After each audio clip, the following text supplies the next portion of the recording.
Ces 3 dernières années, 2 des 3 Oscars décernés à Hollywood pour le meilleur film ont été donnés à des films britanniques. Ils ont mis en lumière 2 hommes, Eric Liddell et Gandhi, qui ont eu la force et le courage, malgré la pression, de dire non à eux-mêmes, de se discipliner. Ce soir, je vais m'appuyer sur le verset 12 de la première épître aux Corinthiens, chapitre 12. Que celui donc qui croit être debout prenne garde de tomber. Il n'y a pas de tentation, écoutez bien ceci, pas de tentation que vous ne rencontriez qui ne soit humaine. Chacun d'entre nous est confronté à la même tentation à un moment ou à un autre de sa vie, mais Dieu, fidèle, ne permettra pas que vous soyez tentés au-delà de vos forces. Mais avec la tentation, il va préparer le moyen d'en sortir. Autrement dit, à chaque tentation, il y a un moyen d'y échapper. Dieu vous le fournit si vous connaissez Christ. La Bible regorge d'histoires de jeunes gens qui ont dit non et changé l'histoire. La première que j'aimerais mentionner vous est probablement inconnue. Elle s'appelait Vashti. Elle était reine de Perse, l'épouse d'Assuérus. Il régna de l'Inde à l'Éthiopie, l'un des monarques les plus riches de tous les temps. Il a donné un grand festin qui a duré plusieurs jours. À la fin, dans un état d'ivresse, il ordonna à sa femme Vashti de venir exécuter une danse devant tous ses invités. Son refus a stupéfié les dirigeants du monde entier. Elle a dit non, je ne viendrai pas exposer mon corps à ces hommes lubriques. Il envoya un second message menaçant qu'elle ne serait plus reine. Elle perdrait son luxe matériel et toute sa gloire. Mais elle renvoya le même message, non, et elle changea l'histoire en étant destituée. Elle est perdue dans l'histoire, mais grâce à elle, Esther est devenue reine et le peuple juif a été sauvé. Et aujourd'hui encore, le peuple juif célèbre une grande fête. Une femme a dit non et a ouvert la porte au salut du peuple juif. La Bible est très riche en paroles sur la sensualité, la lascivité et l'obscénité. Le mot lascivité signifie la tendance à susciter des désirs charnels. La sensualité désigne l'attrait délibéré des sens physiques pour une satisfaction personnelle. La Bible recommande de s'abstenir de toute concupiscence charnelle. C'est la sensualité qui combat l'âme. Elle combat votre âme et votre esprit. La Bible recommande de s'en tenir éloigné. La Bible utilise ensuite un autre mot, réprouver. Ce sont des personnes totalement démunies. Leur conscience est soit morte, soit marquée au fer rouge. Elles ne peuvent plus rougir. Elles ont perdu la capacité de discerner le bien du mal. Romains 1,28 dit « Et comme ils ne se sont pas souciés de connaître Dieu, Dieu les a livrés à leur sens réprouvé pour commettre des choses qui ne sont pas justes. » Autrement dit, Dieu les a abandonnés et leur a dit « Vas-y, aie toute l'impudicité, toute la sexualité que tu désires, je ne te dérangerai pas. » Pas encore, mais sois sûr que tes péchés te trouveront et que tu comparaîtras devant le jugement. Paul écrivait au jeune Timothée. Eux aussi résistent à la vérité. Ce sont des hommes corrompus d'esprit, réprouvés en ce qui concerne la foi. Autrement dit, ils ont rejeté Christ depuis si longtemps que leur conscience est morte et marquée au fer rouge, et leur cœur s'est endurci. Et même si l'Esprit de Dieu parle, ils ne peuvent plus entendre.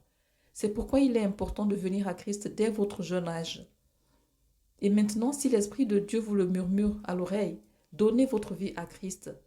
Car il pourrait arriver un moment où votre conscience sera morte et où vous ne pourrez plus entendre Dieu parler. Vashti a dit non. Maintenant, Vashti, tu vas perdre ton trône, tu vas perdre tes richesses, tu pourras même y perdre la vie. Elle dit, la réponse est toujours non.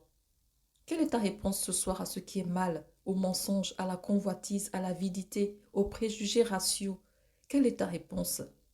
Vas-tu discipliner ton corps? Vas-tu rester fidèle aux convictions du Christ et à ce que la Bible enseigne? Ou vas-tu céder et suivre le chemin large qui mène à la destruction? Ou vas-tu franchir la porte étroite et emprunter le chemin resserré qui mène à la vie éternelle? Lequel choisiras-tu? Tu as le choix ce soir. Dieu ne t'imposera jamais son point de vue. Il y avait un autre homme nommé Daniel. Et les Écritures disent que Daniel avait résolu en son cœur de ne pas se souiller par les mets du roi, ni par le vin qu'il buvait. Daniel était un jeune homme déterminé. Il avait été capturé à Jérusalem lorsque les armées de Nabuchodonosor avaient envahi Jérusalem. Il avait été capturé et emmené à 2400 km de chez lui. Pas d'avion, pas de voiture, des jours et des semaines de voyage. Mais il était déterminé à servir Dieu. Il ne devait pas avoir plus de 12 ou 15 ans. Et le roi, le grand roi, avait emmené des captifs de Jérusalem à Babylone et avait ordonné que ces jeunes hommes sans défaut, beaux de figure et habiles en langue, soient instruits et élevés à sa cour afin de pouvoir les utiliser. Il voulait utiliser ces jeunes juifs car il savait qu'ils avaient un don particulier. Et pendant que leur formation, ils apportaient les meilleurs vins, les mets les plus raffinés et toute la douceur de vivre inimaginable. Mais Daniel dit non, je ne veux ni du vin du roi, ni des mets les plus raffinés. Je veux dormir par terre, pas sur un lit de plumes. Je veux mener une vie simple et disciplinée. Quelle différence avec ceux qui ont hâte de pouvoir quitter la maison et profiter pleinement de la vie, mais pas Daniel. Daniel était loin de chez lui et personne ne saurait s'il faisait certaines de ces choses. Personne ne saurait s'il avait une fille et couchait avec elle. Personne ne saurait si c'était enivré du vin du roi. Personne ne le savait à Jérusalem. Il aurait pu gagner en popularité en se faisant plaisir. Mais ce nom précoce dans sa jeunesse l'a préparé au grand nom lorsqu'il était premier ministre de Babylone et qu'il a été jeté dans la fosse aux lions, parce qu'il n'a pas voulu compromettre sa foi en Dieu. Nous nous souillons en mangeant trop, en buvant trop d'alcool, en prenant de la drogue, en passant trop de temps devant la télévision ou au cinéma. Dans Luc, Jésus dit au chapitre 12, « Et prenez garde à vous-même, de peur que vos cœurs ne s'apesantissent par les excès du manger et du boire, et par les soucis de la vie, et que ce jour ne vienne sur vous à l'improviste. » L'apôtre Paul dit, « Ne faites pas de la chair un objet de convoitise. » Pierre ajoute, « Car autrefois nous marchions dans la débauche et la luxure, dans l'ivrognerie, dans les excès de table, les banquets et toutes sortes de mauvaises choses. » La Bible nous dit de discipliner notre esprit, notre corps. Nous devons discipliner notre cœur par la foi en Christ. Il y avait un autre jeune homme, Joseph, vendu en Égypte par ses frères et devenu esclave d'un homme appelé Potiphar. Potiphar avait une très belle femme. Joseph était fort et beau. Et dans la Genèse, au chapitre 39, si vous voulez lire l'histoire, elle raconte la tentation de Joseph. La femme de Potiphar est tombée amoureuse de Joseph parce que Joseph est devenu chef de toute la maison et il a géré les affaires de son maître. Elle vit ce beau jeune homme viril se promener chaque jour dans la maison, dans les jardins et vaquer à ses occupations. Elle le désira et dit, « Viens et couche avec moi. » Il répondit, « Non. » Il dit, « Je ne peux pas désobéir à mon maître qui m'a confié tout cela pour venir dormir avec toi. Et je ne peux pas pécher contre Dieu, le Dieu de mes pères. » Or, il était loin de chez lui, en Égypte, qu'il aurait su. Mais il a dit non. Et lorsqu'il refusa la dernière fois qu'il s'enfuit, lorsqu'elle l'attrapa et laissa son manteau derrière elle, elle se mit à crier, à hurler, à appeler les serviteurs et à dire qu'il avait essayé de la prendre par force, ce qui était faux. Mais elle le dit et le maître Potiphar le fit jeter en prison. Beaucoup d'entre nous connaissent son histoire et comment par toute une série de circonstances, il devint lui aussi premier ministre d'Égypte et il gouverna l'Égypte sous Pharaon. Dieu le surveillait et l'a promu parce qu'il avait la force qu'il lui avait donnée de refuser lorsqu'il était tenté. Or, les relations intimes ne sont pas un péché. Dieu nous les a données pour la propagation de l'humanité et pour le plaisir, dans le cadre de certaines règles établies par Dieu dans le mariage. Les traits caractéristiques d'un chrétien sont la maîtrise de soi et l'autodiscipline. Paul écrivait à Timothée, « Garde-moi pur. » Comment rester pur dans un monde comme le nôtre? Comment rester pur et regarder les journaux? Comment rester pur et regarder des films? Comment rester pur face à toutes ces tentations? Impossible. Impossible sauf à une condition.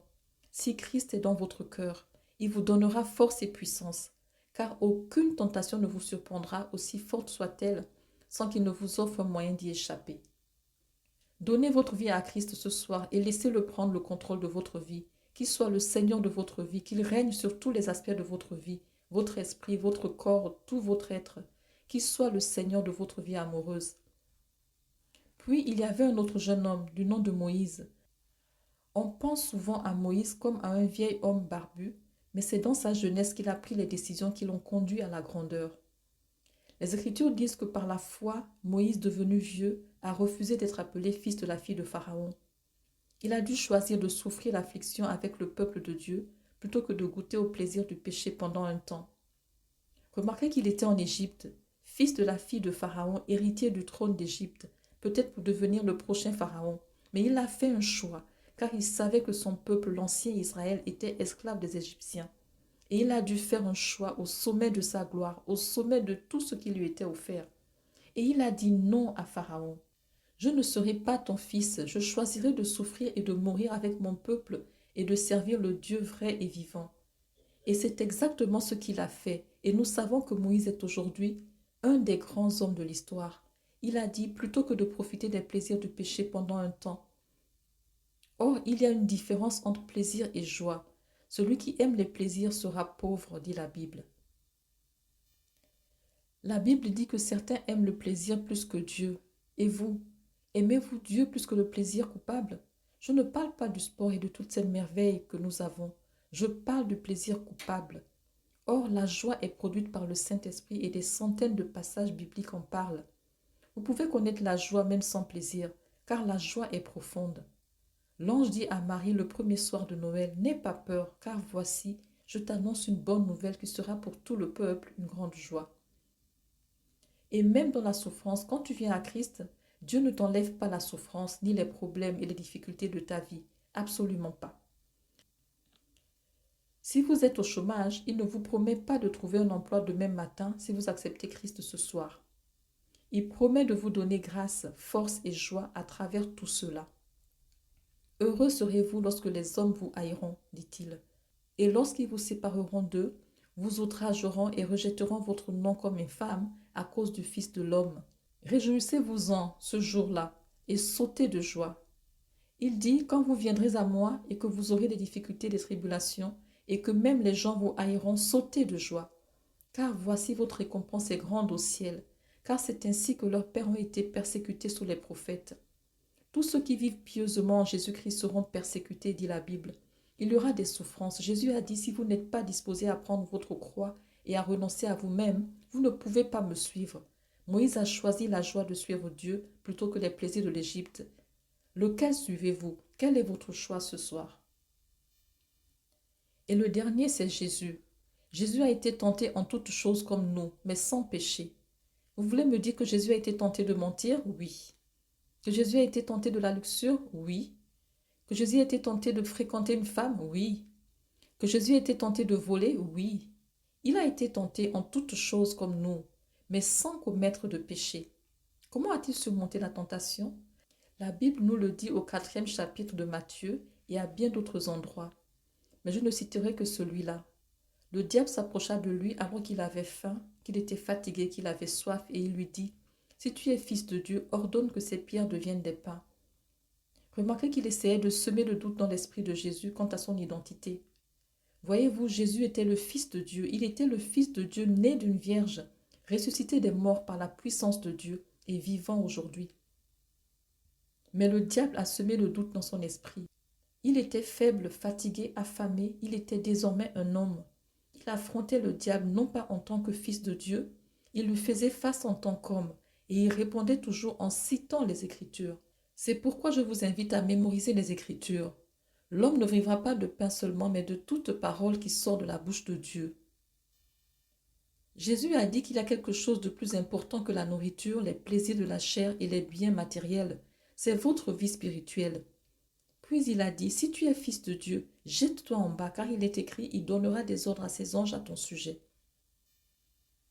Nous connaissons tous la scène de la tentation du diable envers Jésus. Remarquez comment Jésus a affronté le diable et la tentation. Premièrement, il a cité les Écritures. Deuxièmement, il a été rempli du Saint-Esprit. Et troisièmement, il était dans la volonté de Dieu. Êtes-vous prêt à dire non aux tentations du tentateur? L'êtes-vous réellement? Réfléchissez-y. Et êtes-vous prêt à dire oui aux affirmations du Christ selon lesquelles il est le Fils de Dieu et que vous voulez qu'il vienne dans votre cœur et pardonne vos péchés? Dieu est prêt à vous pardonner tout votre passé ce soir à cause de la croix. Il est prêt à te dire je te pardonne, car il t'aime et il s'intéresse à toi comme si tu étais la seule personne au monde. Et tu peux le recevoir ce soir. Vous vous demandez que dois-je faire? Vous devez d'abord être prêt à vous repentir de vos péchés. Le premier sermon de Jésus était celui de la repentance. Le mot repentance signifie changer, changer de vie, changer de mode de vie. Laissez Christ venir vous aider à changer. Êtes-vous prêt à le faire? Vous ne pouvez pas changer vous-même, mais il vous aidera à changer. Cela ne signifie pas que vous deveniez parfait, non. Cela signifie que vous vous repreniez et que vous preniez une nouvelle direction. Et il est là pour vous aider à vivre au jour le jour pour Christ. Oh, que vous échouerez et vous serez des erreurs. Oui, vous ne serez pas parfait, mais Christ sera avec vous si vous êtes prêt à vous repentir. Vous dites à Dieu ce soir, j'ai péché, je suis désolé et je suis prêt à changer. Et ensuite, par la foi, vous le recevez. Venez comme un petit enfant et dites, Seigneur, je ne comprends pas tout, mais je te reçois dans mon cœur ce soir par la foi. Car c'est par la foi que vous êtes sauvés, par le moyen de la foi et non par les œuvres, afin que personne ne se glorifie. Ensuite, on est prêt à partir d'ici ce soir en se disant, je vais le suivre et le servir du mieux que je peux. Vous savez, lors de notre réunion à Bristol il y a quelques semaines, il y avait un jeune garçon de 17 ans qui avait une leçon de conduite ce soir-là et qui a demandé à son moniteur de le déposer au stade. Au milieu de cette foule immense, il a retrouvé sa famille à qui on avait donné des billets pour la soirée et à leur invitation, lui et sa sœur ont fait ce que je vais vous demander de faire. Ils se sont avancés et se sont tenus devant l'estrade pour signifier qu'ils donnaient leur vie à Christ. Une semaine plus tard, ce jeune garçon de 17 ans a été tué après l'effondrement d'un tunnel de sable sur la plage. Vous l'avez probablement lu dans le journal. Il a dit oui au Christ sans jamais imaginer que quelques jours plus tard, il serait au paradis et que nous le reverrions au paradis. Savez-vous où vous iriez si cela vous arrivait ce soir? Avant de partir, je vous demande de quitter votre siège maintenant. Des centaines, voire des milliers d'entre vous, venez vous tenir ici, sur ce terrain, en silence et avec révérence, et dites, je veux me repentir de mes péchés. Je veux recevoir le Christ dans mon cœur. Je veux savoir que mes péchés sont pardonnés. Je veux savoir que j'irai au paradis. Je veux cette vie nouvelle. Jésus est mort publiquement pour vous, nu, saignant et mourant devant cette foule pour vous. Certain que vous pourrez venir sur ce magnifique terrain ce soir et vous déclarer pour le Christ. Pas seulement les jeunes, vous avez peut-être 70 ou 80 ans et Dieu vous a parlé ce soir. L'Esprit de Dieu vous parle. Levez-vous et venez. Et n'oubliez pas, Dieu vous aime.